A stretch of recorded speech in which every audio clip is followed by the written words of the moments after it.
Kalau menurut syar'i bagaimana caranya merubah sistem pemerintahan yang rusak di Indonesia? Apakah mungkin khilafah tegak di negara ini? Tentu saja dengan mengingatkan.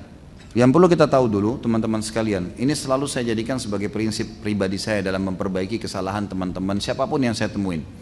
Saya tidak pernah mau memukul rata kesalahan seseorang ke dalam semua kehidupan dia. Kalau saya pribadi, misal saya temuin seorang muslim lagi salah dalam sholatnya, maka saya fokus memperbaiki sholatnya yang salah, gitu kan? Pada saat dia keluar, dia bersedekah perbuatan baik, maka saya akan dukung perbuatan baik itu. Saya tidak akan memukul rata, oh ini berarti sholatnya salah, berarti semua ibadahnya salah nih. Pak, kalau puasa benar nggak? Pak, kalau haji benar nggak? Itu nggak ada. Jadi ada orang seperti itu ya, ini enggak. Kalau saya pribadi tidak seperti itu teman-teman sekalian.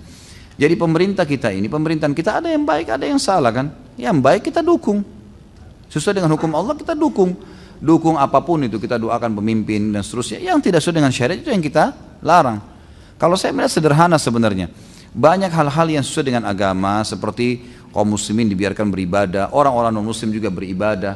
Tapi lakum dinukum waliyadin, tidak ada saling mengganggu, gitu kan?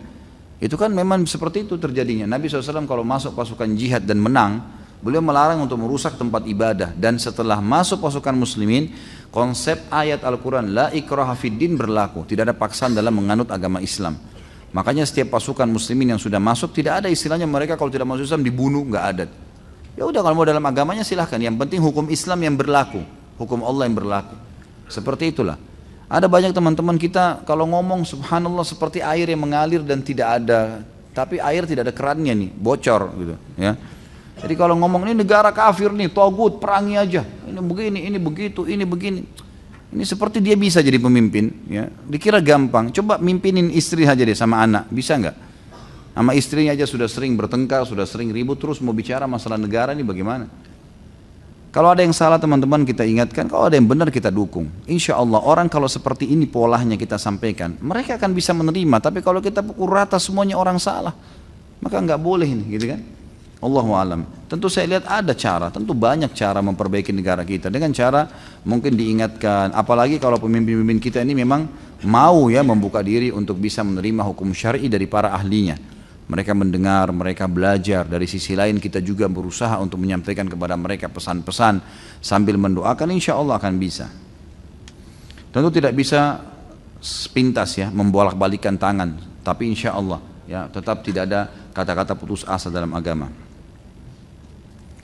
Bolehkah kita memberontak atau kudeta kalau pemimpin negara ini jelas-jelas berkhianat, misalnya menggunakan kekayaan negara untuk kepentingan pribadi, menarik pajak yang sangat memberatkan rakyatnya, menindas rakyat kecil yang benar dikalahkan dalam persidangan atau KKN dan seterusnya.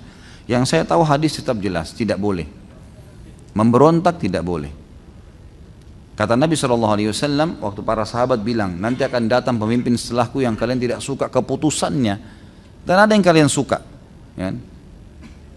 Maka para sahabat mengatakan, ya Rasulullah, kalau gitu kita memberontak aja pada saat keputusan yang kita tidak suka tuh.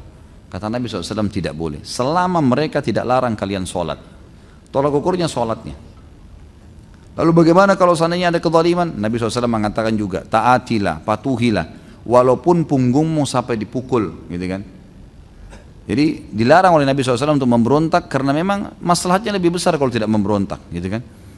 Dan kata Nabi SAW, kalau mereka berkhianat, maka mereka akan dipikulkan oleh Allah hukum terhadap mereka, dan kalian dizalimi, kalian akan mendapatkan hak kalian dari Allah.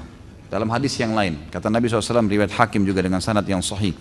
Kata Nabi SAW, kalau seandainya pemimpin kalian zalim, gitu kan, sabarlah, karena mereka akan menjalani sampai ajal mereka saja. Apa yang kalian dapatkan dari hak kalian, terimalah. Dan apa yang belum kalian terima, mintalah kepada Tuhan kalian Allah. Sesungguhnya kehidupan hanya sebentar. Untuk apa jor-joran? Sudahlah, gitu kan? Selama kita masih bisa beribadah, bisa makan, bisa minum, ya sudahlah. Kita jalankan, Allahu a'lam.